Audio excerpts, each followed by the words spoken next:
Les archives papier nous rappellent que l'histoire n'a pas commencé avant-hier. Bonjour, je suis Denis Dupont et je me gare souvent avec délice dans les anciens numéros de l'Indépendant. Suivez-moi avec le podcast « Je vous parle d'un temps ». 18 avril 1971.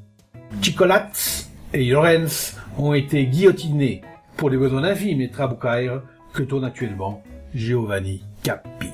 Le 17 février 1845, à 10h du soir, aux environs du village de Tordère, la diligence allant à Barcelone est arrêtée par 12 brigands. Ces bandits des grands chemins, mieux connus sous le nom de Trabucaire, font descendre les voyageurs, leur arrachent leurs bourses et des bijoux, et se saisissent de 3 hommes que leur passeport désignait sans doute comme aptes à servir leur noir dessein. Parmi les otages se trouve le jeune Massotte, fils de riches propriétaires terriens espagnols, qui connaîtra une bien tragique fin. Son coup accompli, la bande s'enfuit dans la montagne enneigée à cette époque de l'année. Les marches forcées, les nuits sans sommeil mettent à rude épreuve l'énergie des prisonniers. L'un d'eux meurt peu de temps après, abandonné à moitié nu dans la neige glacée. Le 25 mars, au cours d'un engagement avec la police espagnole, le deuxième est frappé d'une balle dans la nuque, qu'il étend, raide mort. Enfin, après de nombreuses péripéties, les Trabucaire arrivent à la grotte qu'ils ont choisie pour séquestrer le dernier otage qu'il leur reste. De ce lieu, perdu dans une nature hostile, partent plusieurs lettres du fils Massotte et du chef des bandits, un certain Simon, alias Jack Tocavens. Les unes intiment à la veuve Massotte de payer 800 quadruples d'or, sous peine de voir renvoyer les oreilles, les yeux, puis la tête de son fils. Les autres suppliant de faire tout pour mettre un terme à cette séquestration. Soit par manque de moyens, soit par esprit de marchander, la dame de Darius ne paye pas la rançon demandée.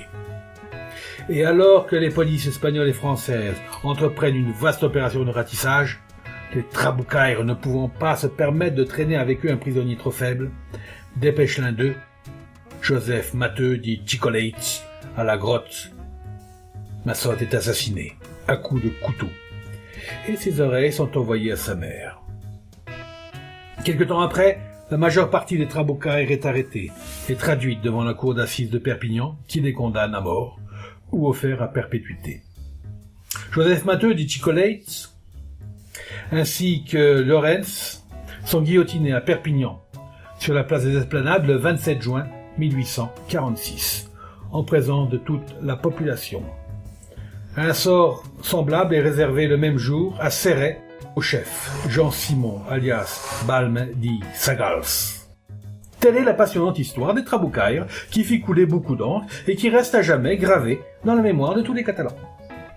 Et si elle a fait couler beaucoup d'encre, elle va maintenant faire tourner des maîtres et des maîtres de pellicule. En effet, un jeune cinéaste catalan, Giovanni Cappi, qui débute dans cet art difficile qui est le 7e, consacre son 2e long métrage aux bandits du Roussillon. À la fois producteur, metteur en scène et caméraman, Cappi a, pendant 2 ans, compulsé les archives de notre ville pour être le plus exact possible dans les détails du scénario. Si la faiblesse des moyens de la réalisation ne feront pas de ce film tourné en 16 mm une super production, le cinéaste aura, du moins, le mérite de présenter aux spectateurs la stricte vérité. Le premier tour de manivelle a été donné hier pour la scène de l'exécution en Perpignan. La cour du Palais des Rois de Majorque, où le service des sports de la municipalité avait dressé une guillotine, servit de cadre à la reconstitution. Ah oui, cet endroit avait été choisi pour des raisons de commodité de tournage et pour éviter les attroupements gênants en cette circonstance sur la place des Esplanades. L'archiconfrérie de la Sanche avait aimablement prêté ses costumes de caparouche, que revêtirent une vingtaine de figurants. Les têtes de Chicolatz et de Llorens tombèrent devant une haie de pénitents en cagoule, après que les condamnés soient arrivés, précédés d'un cortège, par les escaliers du palais, et qu'un religieux franciscain les eut exhortés à se rapprocher de Dieu. L'équipe de Giovanni regagnera Paris dès le lendemain pour tourner les intérieurs. Au mois de juillet, elle reviendra dans le département pour les extérieurs, comportant notamment l'attaque de la diligence et la séquestration de Massotte.